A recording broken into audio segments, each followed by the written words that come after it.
अच्छा, हमने react JS का बेनिफिट जो है वो अंडरस्टैंड कर लिया था कि हम रेक्ट स्टैक क्यों पढ़ने वाले हैं और इसके अंदर क्या क्या बेनिफिट्स हैं इन 2024 के अंदर।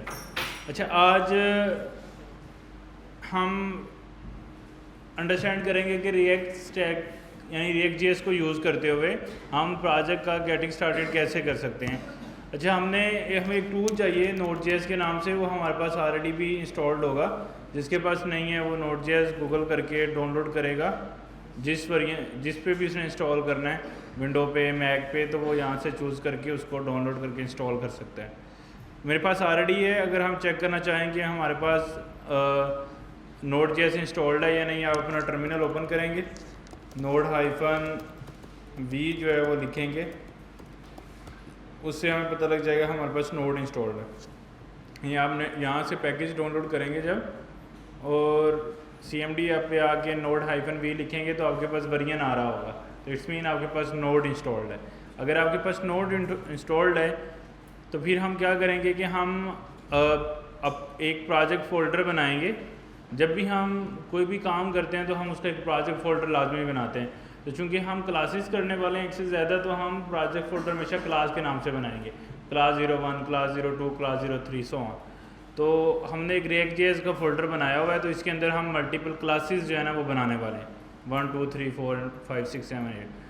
तो इस क्लास का फ़ोल्डर बनाने के लिए मैं यहाँ पे रिएक्ट जेएस को टर्मिनल में ओपन करूँगा। मैक के अंदर हम ड्रैग करते हैं तो वो उस पाथ पे ओपन कर देता है टर्मिनल। विंडो के अंदर आपको ऊपर से cmd करके और उसमें कोड स्पेस डॉट करें या वो टर्मिनल ओपन होता है आपके पास, वो ऊपर जो बार बनी होती है उससे, टूल बार। लेकिन मेरे पास यहाँ पे बाय डिफ़ॉल्ट आ रहा है तो मैं उसी को यूज़ करूँगा। थोड़ा सा मैंने जूम कर दिया ताकि आपको कमांड जो हैं वो नज़र आती रहें। अच्छा, पहली कमांड हम यूज़ करेंगे npx। नॉर्मली जब हम नोड इंस्टॉल करते हैं तो हमारे पास npm ऑलरेडी आ जाता है। उसका वर्जन चेक करने के लिए हम npm-v करते हैं तो उसका वर्जन जो है वो बन जाता है। तो हम npm के साथ हमें एक और कमांड मिलती है npx। इसका मतलब ये है कि npm जो है वो पैकेज इंटरनेट से डाउनलोड करता है हमारे लोकल में। npx का मतलब ये है कि वो इंटरनेट से लेटेस्ट वर्जन उठाता है किसी भी पर्टिकुलर पैकेज का, ताकि हमारा वर्जन ऑलवेज अपग्रेडेड रहे। तो हम लिखेंगे npx create react app। अच्छा, ये एक पैकेज है क्रिएट रिएक्ट ऐप, मतलब समझो एक जावास्क्रिप्ट की बनी हुई लाइब्रेरी है जिसकी मदद से हम रिएक्ट का प्रोजेक्ट जो है वो स्टार्ट कर सकते हैं। सही है। अच्छा, अगर हम ऐसा करते हैं तो हमें क्या बेनिफिट मिलता है उसको हमें अंडरस्टैंड करना पड़ेगा। अभी तक हमने क्या सीखा था कि हम वेबसाइट कैसे काम कर रही है और रिएक्ट जेएस के क्या बेनिफिट्स हैं, ये हमने अंडरस्टैंड किया था। अब रिएक्ट जेएस ने जो उसके बेनिफिट्स हैं कि ये परफॉर्मेंस को ऑप्टिमाइज़ कर देती है, इसकी मदद से हम स्मार्ट वेब ऐप्स बना सकते हैं, इसका कोड एक दफ़ा लिखें तो हर जगह इस्तेमाल हो जाता है, और भी ये कंपोनेंट बेस्ड इंजीनियरिंग को सपोर्ट करती है। इतने ज़्यादा इसके बेनिफिट्स हैं, तो ऐसा इसने क्या काम किया जिसकी वजह से हमें रिएक्ट जेएस को इतनी पॉपुलैरिटी मिली और लोगों ने इतना ज़्यादा इसको यूज़ करना शुरू कर दिया। अच्छा, जो इसका बेसिक बेनिफिट है वो ये है कि नॉर्मली जब हम रिएक्ट जेएस के अलावा काम कर रहे थे तो हम कैसे काम करते थे, अगर हम उसको रिकैप करें, इसमें शायद मैंने index.html फाइल बनाई हुई है रिएक्ट जेएस के फोल्डर में, उसको मैं ओपन कर लेता हूँ। अच्छा, मेरे पास यहाँ पे कुछ मे बी h1 टैग लिखा हुआ है और उसमें मैंने हेलो वर्ल्ड लगाया हुआ है। सही है। मतलब HTML के अंदर बेसिक हमने ये वाला h1 टैग लगा दिया index.html के पेज के अंदर। अच्छा, अब हमने कोई जावास्क्रिप्ट लिखनी हो तो हम क्या करते हैं, हम लिखते हैं script.js और उसको हम इस पर्टिकुलर HTML में टैग करने के लिए हम स्क्रिप्ट का टैग यूज़ करते हैं और उसके अंदर सोर्स प्रोवाइड करते हैं। ऐसे ही करते हैं ना। अच्छा, अब ये मेरे पास एक h1 टैग है। मैं चाहता हूँ कि इस h1 टैग के अंदर जो हेलो वर्ल्ड लिखा हुआ है ना, इसको लिख दें hello, may be hello JavaScript या कुछ इस तरह का, कोई इसका टेक्स्ट चेंज कर दें थ्रू जावास्क्रिप्ट। हमने सीखा था कि अगर हमें जावास्क्रिप्ट के थ्रू ये काम करना है तो हम लिखेंगे document dot gate element by ID, उसका हम ये नाम रख देंगे मे बी आईडी हेलो और उसको हम आईडी हेलो को टारगेट करके हेलो जावास्क्रिप्ट कर देंगे। It's a very smart tool जो ऑटोमेटिकली उसने अंडरस्टैंड कर लिया हम क्या करना चाह रहे थे, तो उसने हैं अच्छा आईडी वहाँ पे चेंज कर देते हैं, ठीक है। तो उसने यहाँ पे क्या करेगा, सिंपली वो इस h1 को टारगेट कर रहा है गेट एलिमेंट बाय आईडी से और उसका HTML चेंज कर रहा है, ऐसे ही होगा ना। अच्छा इसी तरह हमें अगर कोई फॉर्म बनाना है तो अगर हम इसको रन करते हैं React.js के अंदर से तो यहाँ पे हेलो जावास्क्रिप्ट नज़र आएगा, हालांकि हमने उसको HTML में लिखा हुआ है हेलो वर्ल्ड। ऐसा क्यों हुआ है, उसकी रीज़न ये है कि जावास्क्रिप्ट ने उस h1 टैग को गेट किए और उसके अंदर जो टेक्स्ट लिखा था उसको चेंज कर दिए अपने फंक्शन के साथ। उसके अंदर ये बिल्ट ही है, इनर HTML ये काम करता है। इसी तरह अगर मेरे पास कोई फॉर्म बना हुआ है और उस फॉर्म में से मैंने इनपुट को गेट करना है तो वो फॉर्म हम कहाँ पे बनाते हैं, HTML में। जैसे इनपुट का टैग है तो मैंने इसके अंदर प्लेस होल्डर लगा के इंटर योर नेम, ऐसे मैंने इसके अंदर वैल्यू ऐड कर दी और इसको मैं कह देता हूँ यूज़र नेम, ठीक है। अब ये इनपुट मेरे पास यहाँ पे शो हो रही है, ऐसे ही है ना। अब यूज़र इसमें कुछ लिखेगा तो ये मुझे जावास्क्रिप्ट में चाहिए, तो उसको करने के लिए फिर मुझे क्या करना पड़ेगा, document get element by ID, और उसके बाद मैं क्या करूँगा इसके अंदर से डॉट वैल्यू करके इसकी वैल्यू निकाल लूँगा जो भी यूज़र ने लिखी है।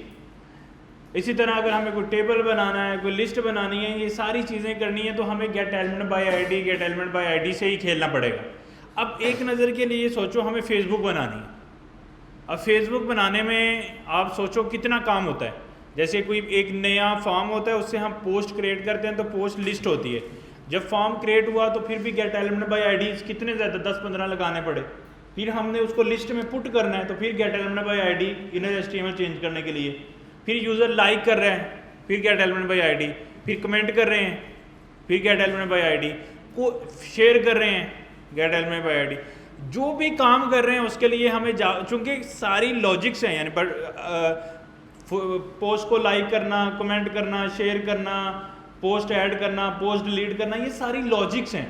लॉजिक HTML CSS से नहीं बनते, यानी जो भी एक्शन यूज़र ले रहा है ना, जो भी हम कुछ परफॉर्म करते हैं, लॉगिन करते हैं, साइन अप करते हैं, बटन पे क्लिक करते हैं, लाइक कमेंट, ये सारी लॉजिक्स हैं और ये जावास्क्रिप्ट से बनती हैं या टाइपस्क्रिप्ट से बनती हैं। किसी भी प्रोग्रामिंग लैंग्वेज की हमें ज़रूरत होती है। अब हम जावास्क्रिप्ट प्रोग्रामिंग लैंग्वेज या टाइपस्क्रिप्ट प्रोग्रामिंग लैंग्वेज यूज़ कर रहे हैं HTML को यूज़ करते हुए, ऐसे किया ना हमने। अब अगर हमने वो जितने काम करने हैं तो हमें उतने गेट एलिमेंट बाय आईडी लगाने पड़ेंगे। तो एक नज़र के लिए अगर हम पूरी फेसबुक बनाए ना तो हमें लाखों के हिसाब से गेट एलिमेंट बाय आईडी लगाने पड़ेंगे, क्योंकि हज़ारों और लाखों के हिसाब से टैग्स होंगे और उन टैग्स को मॉडिफाई करने के लिए उतने ही गेट एलिमेंट बाय आईडी भी लगाने पड़ेंगे। इससे क्या होता है, इससे दो प्रॉब्लम है। एक तो हमारी जो कम्प्लेक्सिटी है वो कोड की बढ़ जाती है। जब इतने ज़्यादा गेट एलिमेंट बाय आईडी लगते हैं, इनर HTML लगते हैं, चीज़ें होती हैं, तो रीडबिलिटी ऑफ कोड कम हो जाता है। उसको हमें समझना कि हम क्या काम के लिए, क्या काम किस जगह से हो रहा है, ये मुश्किल हो जाता है इतने ज़्यादा गेट एलिमेंट बाय आईडी से। और HTML के टैग्स, चूँकि जो कुछ भी स्क्रीन पे नज़र आना है वो HTML से आना है। यानी हम facebook.com खोलते हैं, जो कुछ भी मुझे स्क्रीन पे नज़र आ रहा है वो HTML टैग है, और जो भी इंटरेक्शन हो रही है वो जावास्क्रिप्ट है। अब अगर ये जावास्क्रिप्ट सेपरेट चलेगी और HTML सेपरेट चलेगी तो हमें इन दोनों का relation gate element by ID से ही करना पड़ता है। अब अगर इतनी ज़्यादा इंटरेक्शन होंगी तो कोड की कम्प्लेक्सिटी बढ़ जाती है, जिससे कोड की रीडबिलिटी कम होती है। तो ये एक इशू था मेजर कि हमें बार बार इंटरेक्शन करनी है टैग्स के साथ, और टैग्स के पास मेरे पास इतनी वसी जो है वो नहीं है, अपॉर्चुनिटी नहीं है। इस प्रॉब्लम का सलूशन आया था jQuery। अच्छा, अब क्यों आया jQuery? वो कहते थे कि गेट एलिमेंट बाय आईडी या क्लास नेम या टैग नेम इतने ज़्यादा मुझे रोबस्ट ऑप्शंस नहीं देते क्यूरी के कि जिससे मेरी काम आसान हो सके। मतलब मुझे बेस से करना पड़ता है। जिस तरह CSS है, बूटस्ट्रैप आया, उसने बहुत सारी CSS लिख दी। अब वो कहते हैं कि यार इतने ज़्यादा गेट एलिमेंट बाय आईडी बार बार करने पड़ रहे हैं। jQuery ने बोला कि मैं ये काम आपके लिए आसान बना सकता हूँ। यानी कि अगर आपने लिस्ट ऑफ फलां टैग लेने हैं, लिस्ट ऑफ दिस टैग लेने हैं, उस टैग को अपडेट करना है, उस टैग को ख़त्म करना है, उस टैग को डिलीट करना है, ये काम मैं आपके लिए आसान कर सकता हूँ jQuery ने बहुत सारा जावास्क्रिप्ट का कोड लिखा और ये गेट एलिमेंट बाय आईडी को के वे को सिंपलर किया। तो पहले जावास्क्रिप्ट थी, फिर उसने jQuery आई एज अ फ्रेमवर्क, उसने उस काम को आसान किया। अगर हम इसकी थोड़ा सा डॉक्यूमेंटेशन देखें ना, तो ये क्या कर रहा है, ये करता है जैसे कोई बटन को हमें टारगेट करना है, उसके अंदर HTML चेंज करनी है, तो हम ये $साइन और उस बटन डॉट कंटिन्यू लिख रहे हैं तो उस बटन को ऑटोमेटिकली टारगेट कर लेते हैं। इसी तरह अगर हमने कोई भी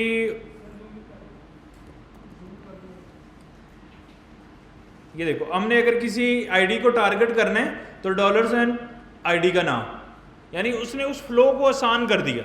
जो गेट एलिमेंट बाय आईडी मुझे बार बार करना पड़ रहा था, अब मुझे बस $साइन और आईडी का नाम, टैग का नाम, क्लास का नाम, इस तरह करके मेरे वे को उसने आसान किया। और बहुत सारे ऐसे फंक्शन और फीचर इसमें ऐड किए jQuery में, जिन्होंने ये इंटरेक्शन करना ना जावास्क्रिप्ट की और HTML की, टैग्स को अपडेट करना, चेंज करना, इस फ्लो को अच्छा किया, आसान किया।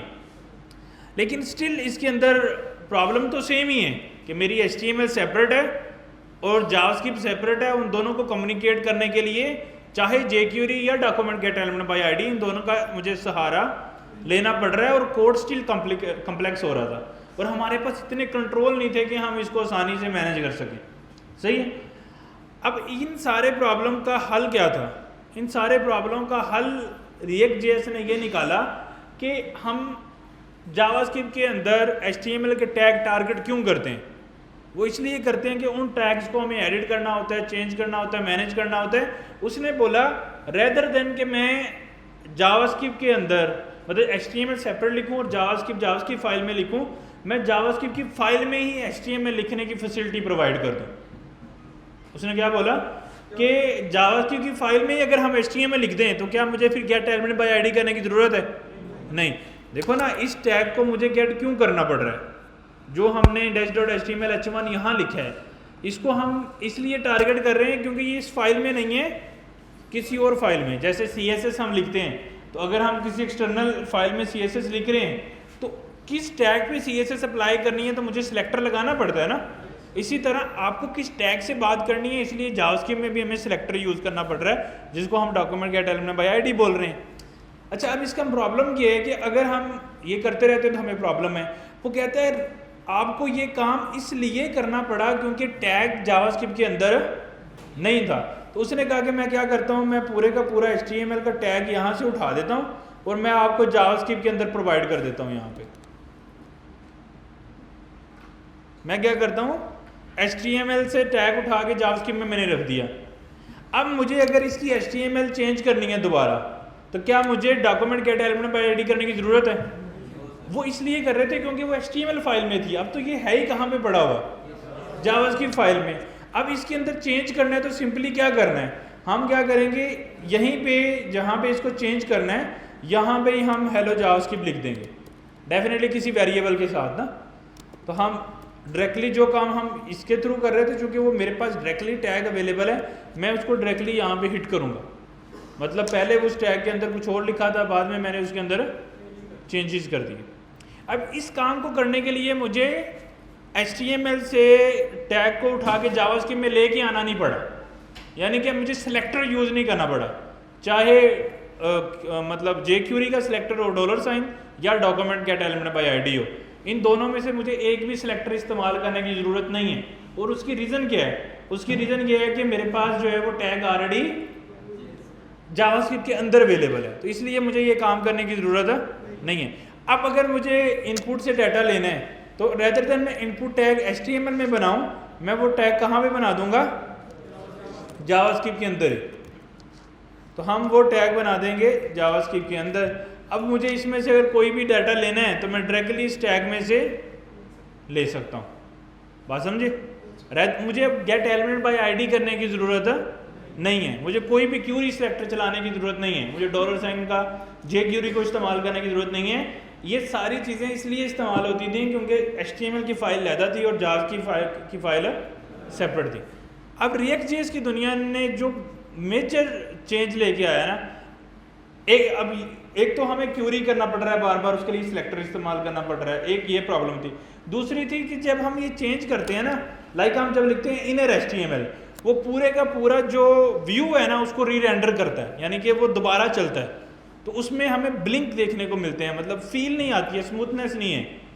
ऐसी वेबसाइट जिसमें बहुत ज़्यादा हम इनर HTML चेंज करते हैं तो उसका जो डोम है वो बार बार चलता है, जब उसका डोम बार बार चलता है तो हमें फील हैवी आती है, हमारी एप्लीकेशन फास्ट नहीं चलती है, उतना मज़ा नहीं आता जितना एक मोबाइल एप्लीकेशन इस्तेमाल करने में मज़ा आता था। अच्छा, React.js ने ये दोनों प्रॉब्लम का सलूशन निकाला। उसने कहा कि आपने HTML को जावास्क्रिप्ट में लिखना है। जब ये कह रहे हैं कि आपने HTML को जावास्क्रिप्ट में लिखना है तो आधे मसले सॉल्व हो जाते हैं। अब आप सोचेंगे वो काम करने की ज़रूरत नहीं है गेट एलिमेंट बाय आईडी, क्यों? क्योंकि HTML ऑलरेडी जावास्क्रिप्ट के अंदर है, तो उसको सेलेक्ट करके लेके आने की ज़रूरत नहीं है, वो हमारी ज़रूरत ख़त्म हो जाती है। तो इस वजह से हमें React.js ने ये हमें बेनिफिट दिया। अच्छा, दूसरा बेनिफिट क्या दिया? हाँ, अब ये इंटरेस्टिंग है। उसने कहा क्या कि अब चूंकि मैंने HTML लिखी है जावास्क्रिप्ट के अंदर, लेकिन HTML तो किस में लिखी जाती है? HTML के अंदर। तो जावास्क्रिप्ट में HTML लिखेंगे तो अभी एरर आ रहा है ना आपको ऊपर नज़र, ये क्यों आ रहा है? वो इसलिए आ रहा है, वो कह रहा है कि ये जावास्क्रिप्ट की फाइल है, इसमें HTML समझ नहीं आती। जावास्क्रिप्ट को जावास्क्रिप्ट की समझ आती है, HTML को HTML की समझ आती है। हर एक जो एक्सटेंशन है प्रोग्रामिंग की, लाइक .html को HTML समझ आती है, .css को CSS समझ में आती है, .javascript को जावास्क्रिप्ट समझ में आती है, .ts को टाइपस्क्रिप्ट समझ में आती है। हर एक प्रोग्रामिंग लैंग्वेज को अपनी अपनी एक्सटेंशन से चीज़ें समझ में आती हैं। अच्छा, उसने कहा कि एक तो ये एक प्रॉब्लम ये आ गया कि React.js ने कोड तो इधर कन्वर्ट कर लिया, लेकिन अब प्रॉब्लम ये है कि उसको समझे कौन? जावास्क्रिप्ट के अंदर कोड तो होने लग गया, लेकिन जावास्क्रिप्ट को चलाएगा कौन? अब एक ये चैलेंज है। दूसरा चैलेंज ये था कि अब चूंकि इसके अंदर जो मैनिपुलेशंस हो रही हैं वो तो डोम में हो ही नहीं रही। जब डोम में नहीं हो रही तो चेंजेस व्यू में कैसे आएंगी, नज़र मतलब ब्राउज़र में कैसे दिखेंगी? अच्छा, रिएक्ट ने इसका सोल्यूशन निकाला वर्चुअल डोम। उसने बोला कि वर्चुअल बोलते हैं हकीकत नहीं है, मतलब ऐसी चीज़ जो नज़र नहीं आ रही, फिजिकल नहीं है। उसने बोला इमेजिन करते हैं कि ये एक डोम है, यानी कि जो इसके अंदर जावास्क्रिप्ट में कोड है HTML का, उसने इमेजिन किया ये एक डोम है, हालांकि ये डोम नहीं है, क्योंकि डोम तो एक्चुअली होता है डॉक्यूमेंट, और डॉक्यूमेंट होता है HTML के अंदर। अच्छा, उसने बोला कि ये एक डोम है जिसको उसने वर्चुअल डोम का नाम दिया कि एक वर्चुअल डोम है, यानी कि जावास्क्रिप्ट में लिखी हुई चेंजेस जितनी भी HTML की हैं उसको उसने किसका नाम दिया? वर्चुअल डोम। अब एक फिजिकल डोम है, फिजिकल डोम मतलब जो एक्चुअल डोम है मेरा रियल डोम, वो है HTML के अंदर लिखा हुआ। अब React.js ये खुद से एक काम करता है, वो कहता है कि ये मेरे पास वर्चुअल डोम है इस तरफ और ये मेरे पास फिजिकल डोम है यानी रियल डोम है। वो क्या कहता है? वो खुद से कंपेयर करता है। वो कहता है कि ये एक डोम चल रहा है और ये कि मेरे पास डोम चल रहा है। वो कंपैरिजन करता है कि इस डोम में कितना चेंज आ रहा है। अब जितना चेंज आया है वो एग्जैक्ट सिर्फ उतना चेंज इस वाले डोम में करेगा। लाइक अगर मैं इनपुट में कुछ लिख रहा हूँ तो वो पूरे पेज को चेंज नहीं करेगा, पूरे पेज की इधर HTML पे इफेक्ट नहीं आएगा। वो कंपैरिजन कर लेगा, वो पूरी शैलो कॉपी अपने पास रखता है, यानी कि एक उसकी कॉपी बना के अपने पास रखता है। उस कॉपी को वो कंपैरिजन करता है इस वाली कॉपी के साथ कि क्या चेंज आ रहा है। जो चेंज आ रहा है वो रियल डोम में वो चेंज करता है। फिर सही है, ये काम उसने, इसका तो प्रॉब्लम का सलूशन उसने निकाल दिया। लेकिन प्रॉब्लम ये है कि ये डोम बनता कैसे है उसके पास, यानी क्योंकि HTML तो जावास्क्रिप्ट को समझ ही नहीं आ सकती, तो ये डोम बनेगा कैसे? और अगर लेट्स सपोज ये वर्चुअल डोम बन भी गया है तो ये वर्चुअल डोम इस वाले डोम से कैसे बात करेगा? क्योंकि ये तो HTML में है और ये किस में है? जावास्क्रिप्ट में। तो HTML से जावास्क्रिप्ट में बात करने के लिए क्या यूज करना पड़ता है? Gate element by ID. इसका मतलब है React.js एक दफा लाइफ में, एक दफा, सिर्फ एक दफा गेट एलिमेंट बाय आईडी करता है, सिर्फ इस काम के लिए कि इधर की जो चेंजेस हैं वो इधर पहुंचाता है। यानी कि जब हम React का कोड करेंगे सेटअप तो हम सारी HTML लिखेंगे जावास्क्रिप्ट में, फिर मैं आपको एक फाइल दिखाऊंगा जिसमें उसने गेट एलिमेंट बाय आईडी लिखा होगा एक दफा पूरे कोड में। उसका मतलब क्या होगा? फिर हमें क्या समझ में आएगा? उसका मतलब ये होगा कि जो हम जावास्क्रिप्ट में जितनी HTML लिख रहे हैं, इसकी जो वर्चुअल डोम से डोम बना है उसको शिफ्ट करने के लिए रियल डोम में ये गेट एलिमेंट बाय आईडी का ही इस्तेमाल कर रहा है, उसमें इनर HTML ही चेंज कर रहा है, जो हमने करना था। बस फर्क ये है कि अब हम इनर HTML सेट नहीं करेंगे, वो एक ही दफ़ा में पूरी एप्लीकेशन का डोम क्रिएट करके जो जो चीज़ें चेंज हुई हैं उसको देख के सेट कर देगा किसके अंदर, रियल डोम के अंदर। समझ आ गई? अब ये भी बात समझ में आ गई कि वर्चुअल डोम क्यों बनाया, रियल डोम क्यों बना, और ये काम हमने क्यों किया, रिएक्ट की पॉपुलैरिटी की वजह क्या थी। अब ये कंसेप्ट आज से पहले किसी ने नहीं दिया था। jQuery चल रही थी, लेकिन उस पहले जावास्क्रिप्ट थी, फिर jQuery आई। jQuery के केस के अंदर भी जावास्क्रिप्ट लैदा थी और HTML लैदा थी। जब तक ये काम रहा ना कि HTML लैदा और जावास्क्रिप्ट लैदा, तो वो पॉपुलैरिटी नहीं आई, एप्लीकेशन के अंदर वो परफॉर्मेंस नज़र नहीं आई। जैसे ही रिएक्ट ने ये आइडिया दिया कि हम इन दोनों को क्या करेंगे, मर्ज कर देंगे, नथी कर देंगे, तो इस आइडिया ने पॉपुलैरिटी गेन की। क्यों गेन की? कि डेवलपर का आधा काम आसान हो गया, उनकी ज़िंदगी आसान हो गई। मतलब जो काम उनको बहुत खप के करना पड़ता था, लाइक जो काम 15 दिन में करते थे वो 2 दिन में हो रहा था। इतनी ज़्यादा डेवलपर को हेल्प मिली, क्योंकि वो जो उसका काम था वो बहुत आसान हो जाता है। तो इस वजह से इस वाली स्टैक की जो वेब प्रोग्रामिंग थी उसने बहुत बूस्ट हासिल किया, और इसकी एक अच्छी खासी पॉपुलैरिटी हुई तो रिएक्ट जेएस ने हर चीज़ को डोमिनेट किया। और फिर इसके आगे अब देखो, रिएक्ट जेएस के स्टैक के बाद उसके आगे आने वाले स्टैक कम्पीट कर रहे हैं। तो इसका मतलब है रिएक्ट जेएस बजाते खुद एक विनर डिक्लेयर्ड हो गया कि अगर वेब डेवलपमेंट करनी है और 2024 में करनी है, react stack is the only option जिसके अंदर आप मॉडर्न वेब एप्स बना सकते हैं। सही है? इवन मोबाइल ऐप भी, क्योंकि रिएक्ट और रिएक्ट नेटिव में इतना ज़्यादा फ़र्क नहीं है। इतनी बात समझ आ गई सबको?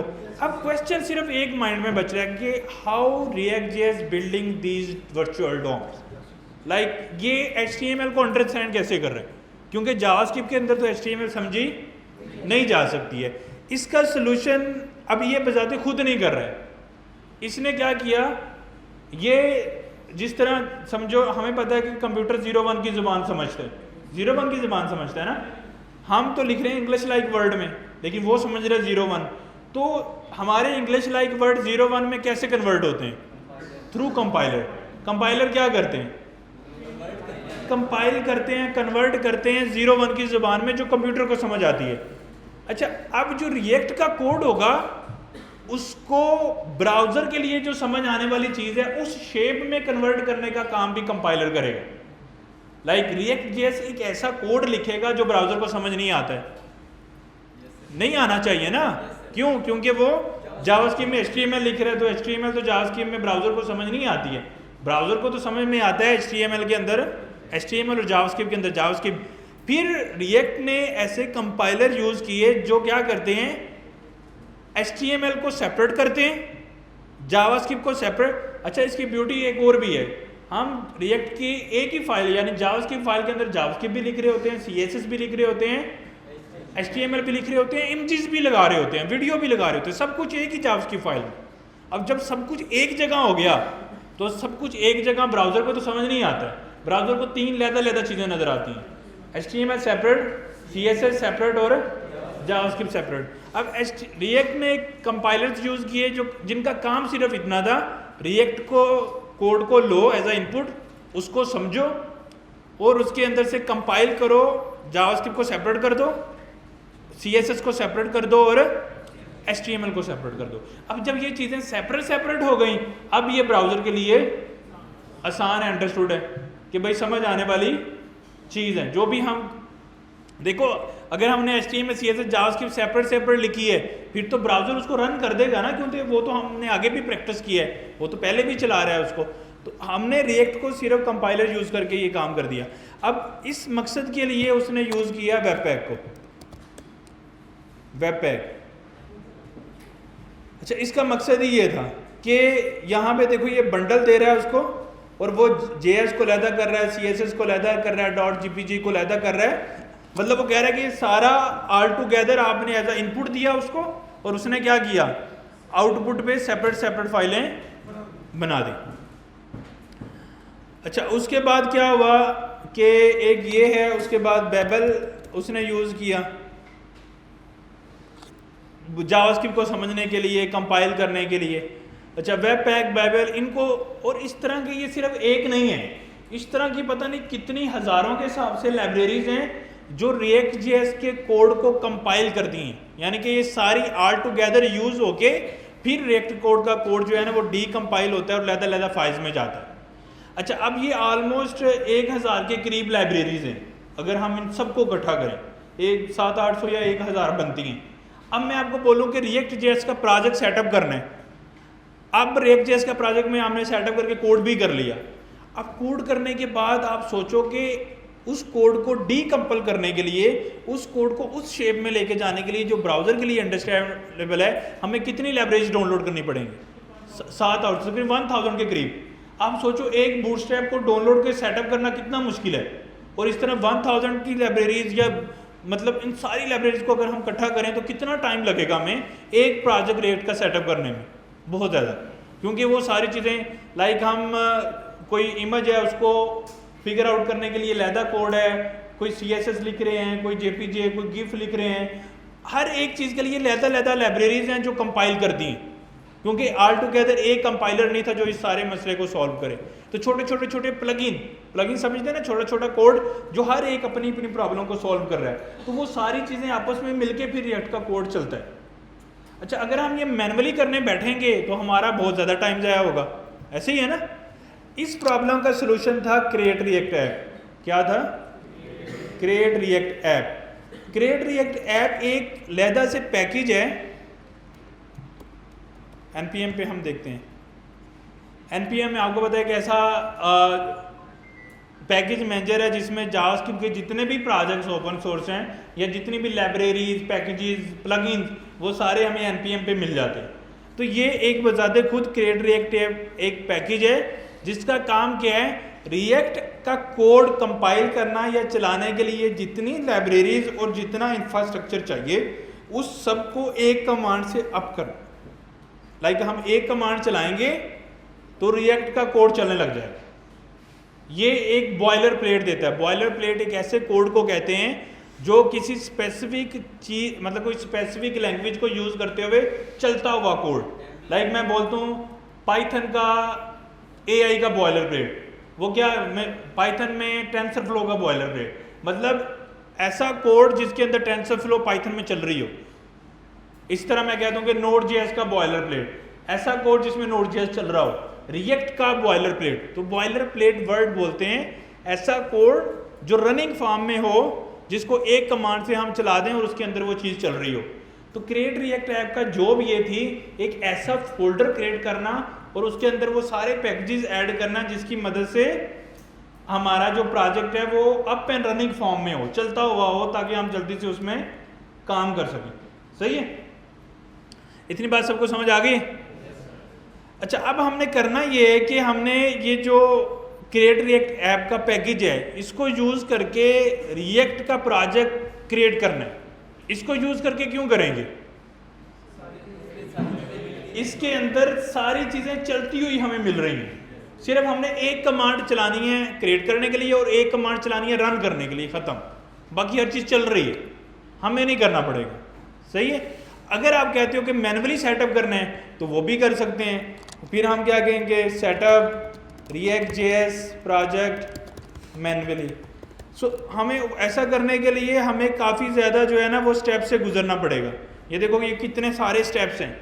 ये सारे स्टेप्स क्या कर रहे हैं? रिएक्ट का प्रोजेक्ट क्रिएट करने में हेल्प कर रहे हैं। हो सकता है कि ये सारा करने के बाद भी हमें मज़ीद एरर आए और हमें मज़ीद काम करना पड़े। एक तरफ ये मैनुअली तरीका है और दूसरी तरफ ऑटोमेटिक तरीका है जो एक कमांड से पूरा प्रोजेक्ट चलता हुआ हमें दे देगा। तो हम क्या करते हैं? ऑटोमेटिकली कमांड से ये वाला काम अचीव करते हैं। तो हम कहते हैं nps create react app class 01। Class 01 मेरा प्रोजेक्ट का नाम है, npx create react app से प्रोजेक्ट क्रिएट हो रहा है। तो ये क्या करेगा? जितने भी पैकेजेस चाहिए, React DOM, React script, CRA template, React, जितनी भी चीज़ें चाहिए ये सारी ऑल टुगेदर करके एक फोल्डर बना के मुझे दे देगा और उस फोल्डर का नाम क्या रखेगा? जो मैंने दिया उसको क्लास 01। ये कहाँ पे बनाएगा? जिसमें मैंने अपना टर्मिनल ओपन किया था। तो मैंने अपना टर्मिनल कहाँ पे किया था? रिएक्ट जेएस के अंदर। तो वहाँ रिएक्ट जेएस में क्लास 01 करके वो प्रोजेक्ट क्रिएट कर देगा। इस प्रोजेक्ट के अंदर हमें सारा कुछ मिलेगा, हर चीज़। मैं भी दिखाऊंगा कि क्या क्या चीज़ें इसके अंदर हैं। तो वो जितनी चीज़ें रिक्वायर्ड हैं रिएक्ट को चलाने के लिए वो मिल जाएंगी। बॉयलर प्लेट एक ऐसे कोड को कहते हैं किसी भी लैंग्वेज में जो उस चीज़ का चलता हुआ वर्जन होता है। तो अगर हम लिखें यहाँ पे टेम्पलेट कह लें या ऐसी शेप जो चलता हुआ है, HTML का जैसे बॉयलर प्लेट हो, हम जैसे वो बना बनाया स्निपेट नहीं मिलता, अगर मैं आपको वो दे दूं पूरी फाइल तो वो एक चलती हुई शेप है ना, तो आप उसमें अगला अपना काम कर सकते हो। तो ऐसा किसी भी बॉयलर प्लेट रिएक्ट से कोई लेना देना नहीं है। बॉयलर प्लेट एक स्टैंडर्ड है, टूल है, एक कंसेप्ट है जिसका मतलब ये है कि किसी भी लैंग्वेज में जो चलता हुआ प्रोजेक्ट आपको मिले उसको हम बॉयलर प्लेट बोलते हैं। लाइक जो सीनियर डेवलपर्स होते हैं ना, वो खप के किसी भी लैंग्वेज में एक प्रोजेक्ट बनाते हैं जो चल रहा होता है, वो हमें दे देते हैं, उसको कहते हैं बॉयलर प्लेट।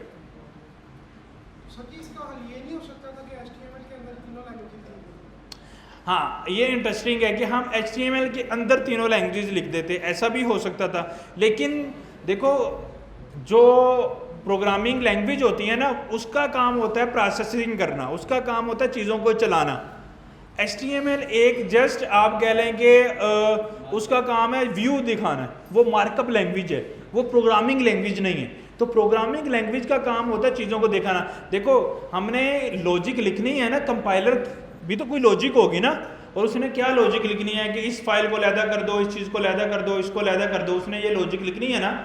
अब ये लॉजिक HTML में नहीं लिखी जा सकती, HTML में तो सिर्फ डिज़ाइन बनते हैं, तो लॉजिक तो किस में लिखते हैं हम, जावास्क्रिप्ट में। तो इन चीज़ों को लैदा करने के लिए जो लॉजिक या कंपाइलर बनाना था वो भी तो किसी लैंग्वेज में बनना था ना। तो चूंकि वो जावास्क्रिप्ट में बनना था इसलिए हमने सब कुछ जावास्क्रिप्ट में लिखा है। तो अगर हम ये HTML में लिखते तो HTML में कैसे कंडीशंस लगाते, कैसे लूप लगाते, कैसे वो काम करते।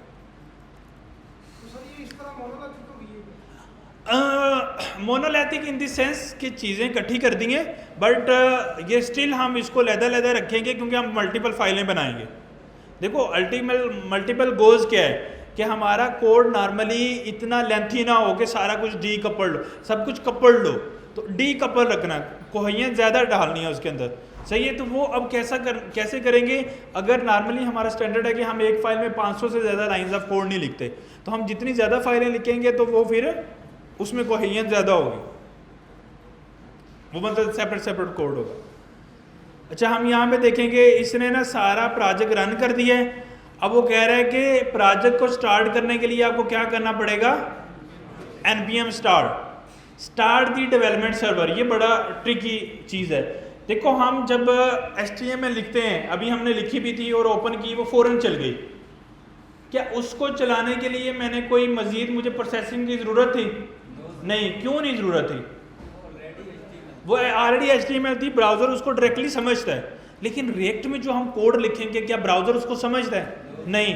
तो इसलिए हम क्या करते हैं, एक ऐसा कोड रन करते हैं जो ऑलवेज लिसन कर रहा होता है। वो मतलब ऑलवेज चलता रहता है जब तक हम कोड कर रहे हैं। हम एक लफ्ज़ लिखते हैं, वो साथ साथ चल रहा होता है। हम जैसे ही चेंज करेंगे, उसका काम है जैसे ही कंपाइल करके हमें आउटपुट दिखाना ब्राउज़र पे। अगर देखो, अगर हमें मैन्युअली कमांड से करना पड़े तो फिर क्या होगा, बार बार मैंने कोड लिखा, बार बार कमांड चलाऊंगा, बार बार आउटपुट देखूंगा, तो क्या होगा, उससे टाइम ज़ाया होगा।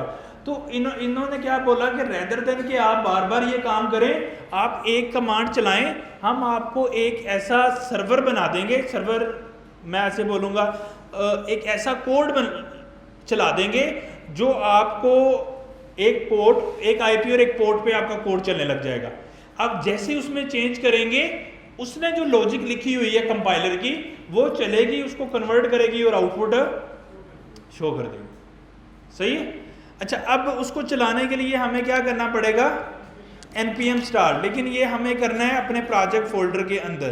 तो उसने बोला कि cd का मतलब होता है चेंज डायरेक्टरी। हमने क्लास 01 में चलेगी और वहाँ जाके क्या करना है, npm स्टार्ट। अब जैसे इसने लिखा, तो अब इसने समझो जो इसका कंपाइलर है, इसने उसको अप किया, उसको चलाया। अब जैसे ही चलाया, मेरे पास आउटपुट आ गया। अब ये जो आउटपुट आई है, अब ये आउटपुट जो आई है, मैं इसको जो हमने टर्मिनल ओपन किया था, इसको मैं अपना ख़त्म करूँगा यहाँ से, और क्लास 01 को मैं VS कोड में ओपन कर लूँगा। अच्छा, अब ये जो HTML आई है, मैं हम पहले उसके पास जाएंगे। ये HTML आई है app.js से। किस में से आई है? app.js फाइल से। अब देखें ये कौन सी फाइल है, लेकिन इसमें ये क्या लिखा हुआ है? HTML। तो नॉर्मली आपने कभी ऐसा देखा है? नहीं। तो ये एक नई चीज़ है हमारे लिए कि हम जावास्क्रिप्ट के अंदर HTML लिख रहे हैं, पहले ऐसे आपने कभी नहीं देखा। समझ रहे हो? अच्छा, अब जो यहाँ पे मुझे लिखा आ रहा है आउटपुट पे लर्न एडिट दिस फाइल ना, तो हम ढूंढते हैं ये कहाँ पे लिखा हुआ है। तो ये यहाँ पे लिखा हुआ है एडिट दिस कोड। इसको चेंज करके हम क्या लिख दें? Hello world. अब मैं जैसे ही गौर कीजिएगा, मैं जैसे सेव करूँगा इसको, जैसे मैं सेव करूँगा वो आउटपुट मुझे वहाँ पे नज़र आने लग जाएगी। यानी कि ये लाइव चेंज कर रहा है। ऐसा नहीं है कि मुझे बार बार कंपाइल करना पड़ रहा है। तो जो हमने npm start लिखा है ना, उसका मतलब है एक दफ़ा सर्वर चला दो, अब जब चल गया तो अब इसको ऑलवेज लाइव रखो जब तक आप काम कर रहे हो। अच्छा, अब जैसे ही आपने सर्वर को बंद कर दिया ना, अब ये देखिए चल रहा है और इसने क्या बोला यहाँ पे? Web pack compiled successfully. आप दोबारा इसमें कोई चेंज करोगे तो वो फिर दोबारा से कंपाइल करेगा उसको। तो जितनी दफ़ा भी करोगे वो कंपाइल करता रहेगा। अब अगर मैं आप इसको बंद कर दो, मैंने बंद कर दिया, अब मैंने यहाँ पे आगे चेंज किया कुछ भी, SDF लिखा, अब मैं आगे यहाँ पे आउटपुट देखूंगा तो मुझे वो चेंज नज़र नहीं आएगा। इवन तो मैं रिफ्रेश करूँगा ये भी ख़त्म हो जाएगा। और कंट्रोल C बंद, C टर्मिनल बंद करना है ना सिंपली, तो कंट्रोल C बंद करना है। तो दोबारा चलाना है तो क्या करना पड़ेगा? npm start। जब भी चलाना है npm start, जैसे चलाएंगे वो फिर मुझे चेंज भी नज़र आने लग गया। अब हम ये सारा कुछ डिलीट करना चाहते हैं तो हम क्या करेंगे? हम ये वाला A टैग ख़त्म कर देते हैं। हमने ये वाला लोगो ख़त्म करना है तो उसके लिए ये इमेज का टैग ख़त्म कर देते हैं। क्या ख्याल है? हम जो जो ख़त्म करना चाहेंगे वो ख़त्म कर सकते हैं। अब मज़े की चीज़ ये देखो कि बस जो इंटरेस्टिंग हमारे लिए फैक्ट है कि हम कोड HTML का किस में लिख रहे हैं? जावास्क्रिप्ट में, और आउटपुट हमें जो हमारी रिक्वायर्ड है वो नज़र आ रही है। लेकिन एक प्रॉब्लम इसमें है, वो ये है जिस तरह हम HTML को डायरेक्टली रन कर पा रहे थे, अब क्या मैं इस ऐप को, सपोज हम इस फोल्डर में चले जाते हैं और फोल्डर में जाके मैं इस app.js को रन कैसे करूं? देखो ना, कोई HTML फाइल होगी तो रन करूंगा तो ब्राउजर में नजर आएगी। ये तो HTML ही है, नहीं तो इसमें रन कैसे करें? तो बस ये है कि इसको हम मतलब डायरेक्टली रन नहीं कर सकते। एक ही तरीका रन करने का, और वो क्या है? npm start। npm start करेंगे तो चलेगा, वैसे नहीं चलेगा क्योंकि ये कोई HTML नहीं है जिसको मैं चला दूँ। ये तो जावास्क्रिप्ट है, जावास्क्रिप्ट डायरेक्टली तो नहीं चलती ना, वो किसी HTML से ही चलती है। अच्छा, अब हमारा काम, अब सबको समझ आ गया ना कि क्या मसला था, और हमने हेलो वर्ल्ड कर लिया।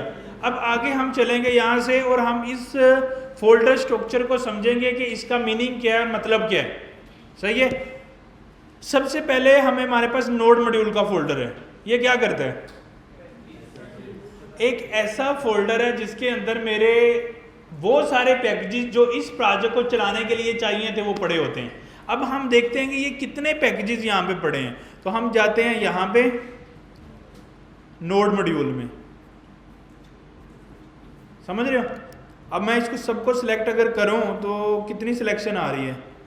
गेट यहाँ पे न्यू फॉर 870, लाइक 870, यानी कि 870 छोटी छोटी डिटेल्स, लाइब्रेरी, चीज़ें रिक्वायर्ड थी रिएक्ट जेएस का प्रोजेक्ट चलाने के लिए। और अगर हम ये लहदा सेटअप करने लग जाते तो बहुत टाइम मुश्किल था। इसलिए हमने npx create react ऐप किया ताकि ये ऑटोमेटिकली मेरा सारा प्रोजेक्ट बन जाए। तो नोड मॉड्यूल के फोल्डर में क्या होता है? ऐसे थर्ड पार्टी पैकेजेस जिनका कोड मैंने नहीं लिखा है, किसी और बंदे ने लिखा है, जिसका काम जो मेरे प्रोजेक्ट को चलाने में हेल्प करेगा या मैं उसकी चीज़ों को रीयूज़ करूँगा।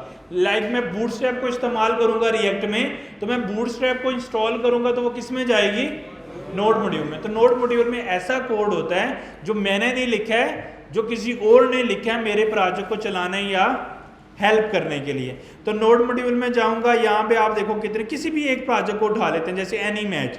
तो इसमें ये देखो ये सारा कोड लिखा हुआ, मैंने नहीं लिखा, पहले से लिखा पड़ा। किसी भी प्रोजेक्ट को उठा लो, उसके अंदर आपको चीज़ें मिल जाएंगी। ये बेबल की चीज़ें हैं, बॉडी पार्सर, ये सारा कोड आपको मिल जाएगा। सही है, मतलब ये पहले से लिखा हुआ कोड है। तो 870 लाइब्रेरीज या पैकेजेस या मॉड्यूल छोटे छोटे हमें रिक्वायर्ड थे हमारा कोड चलाने के लिए, वो हमें पहले से मिल गए बने हुए। अगर मैं इस फोल्डर को डिलीट कर दूंगा, क्या मेरा प्रोजेक्ट चलेगा? क्योंकि मेरा प्रोजेक्ट डिपेंड है इन 870 पैकेजेस के ऊपर, तो मेरा प्रोजेक्ट नहीं चलेगा अगर मैं इसको डिलीट कर दूंगा।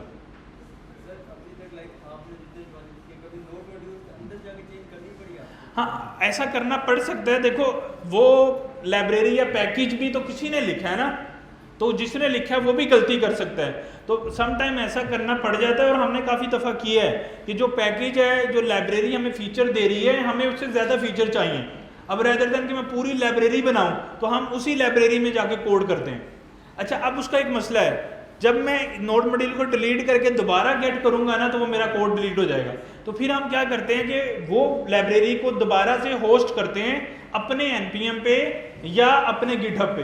उसका फ़ायदा क्या होता है, उसमें उसका कोड प्लस मेरा कोड आके एक नया पैकेज बन जाता है, उसका हम एक नया नाम रख देते हैं, वो नाम फिर हम इंस्टॉल करते हैं। अब उसमें डेफिनेटली मेरा कोड भी शामिल होगा ऑलवेज, समझ रहे हो?